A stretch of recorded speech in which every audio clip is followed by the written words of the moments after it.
अस्सलाम वालेकुम नाज़रीन, मैं हूं आपकी host Sabreen Tufail. Welcome to the vlog. नाज़रीन, आप देख रहे हैं पाक वतन टीवी। आज का सवाल है नाज़रीन के इलेक्शन में इल्तवा कौन चाहता है? सियासी व्लॉग है, आपको बताएं।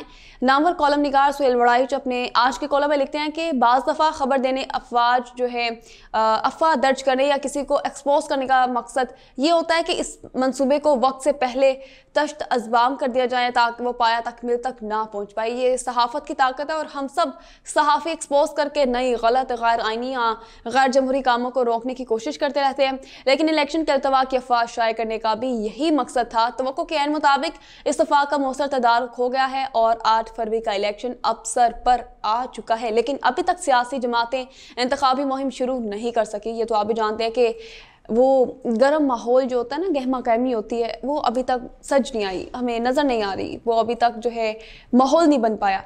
आपको बताएं कि नून लीग अपनी टिकटें फाइनल करने का अमल जारी रखे हुए है, लेकिन फिलहाल तहरीक इंसाफ के बारे में धुंध साफ नहीं हो सकी है। ये वाज़ेह नहीं है कि पीटीआई की तरफ से कौन इलेक्शन लड़ सकेगा और कौन नहीं। पीटीआई के बहुत से ओहदेदार मंजर-ए-आम से ही गायब हैं। अभी कल ही हमाद अज़हर को पंजाब का सदर बनाया गया है, लेकिन वो कहाँ मौजूद हैं किसी को इल्म नहीं है। टिकटें तकसीम करने में पंजाब के सदर का अहम किरदार होता है। आपको बताएं तो इनकी गैर मौजूदगी में ये काम कौन करेगा, किसी को भी जो है इल्म नहीं है। तहरीक इंसाफ का पार्लिमानी बोर्ड कौन सा होगा, इसके इजलास कब होंगे, टिकट लेने वाले कहाँ अप्लाई करेंगे, ये सारे वो सवाल है जिसका फिलहाल कोई जवाब नहीं मिल रहा।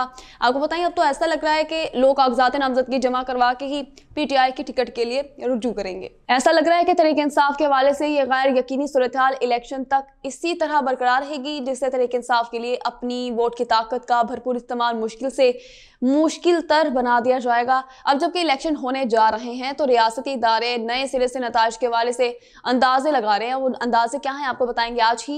इन अंदाजों के मुताबिक नून लीग पंजाब के 141 नशिस्तों में से ज्यादा 80 से 90 सीटें जीतेगी, जबकि इदारे का अंदाजा है कि अगर वोट कम पड़े तब भी नून लीग 60 से 70 नशिस्तें जीत लेगी। इसी तरह लाहौर की 14 में से जो है 8 नशिस्तों पर नून लीग की पोजीशन मजबूत है, जबकि 6 नशिस्तों पर पीटीआई का वोट बैंक मुश्किलात पैदा करेगा। और एक इदारे का ख्याल है कि टिकटों की तकसीम के बाद नून लीग जब इंतखाबी मुहिम उतरेगी तो देहात के वो धड़े जो तहरीक इंसाफ से मायूस होंगे वो भी नून लीग का साथ देंगे। यूं आने वाले दिनों में जो है नून का वोट बढ़ने का इम्कान है। तहरीक इंसाफ का शहरी वोटर क्या करेगा? अब सवाल तो ये पैदा होता है, जब इदारों ने ये अपना तजिया दे दिया है तो अब सवाल ये पैदा होता है कि तहरीक इंसाफ का शहरी वोटर क्या करेगा।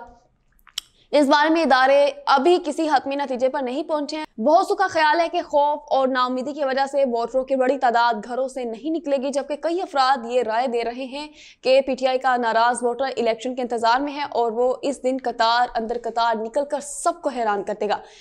ख्याल जाहिर किया जा रहा है कि अगर पोलिंग रेट 45 से 50% हुआ तो नून लीग जीत जाएगी, लेकिन अगर पोलिंग रेट 60 से 70% हो गया तो इसका मतलब होगा कि पीटीआई का नौजवान वोटर बाहर निकल कर आया है और फिर शहरों के नताइज पीटीआई के हक में होंगे। दुनिया का हर इलेक्शन कुछ ना कुछ तब्दीली जरूर लाता है, ये तो आप भी जानते हैं। इसी तरह 8 फरवरी का इलेक्शन भी पाकिस्तानी सियासत और रियासत में तब्दीली लेकर आएगा इंशाअल्लाह। तवक्को ये करनी चाहिए कि इंतखाबात में ऐसी लेवल प्लेइंग फील्ड फराहम की जाए कि इलेक्शन नताइज सबके लिए काबिल कबूल हों।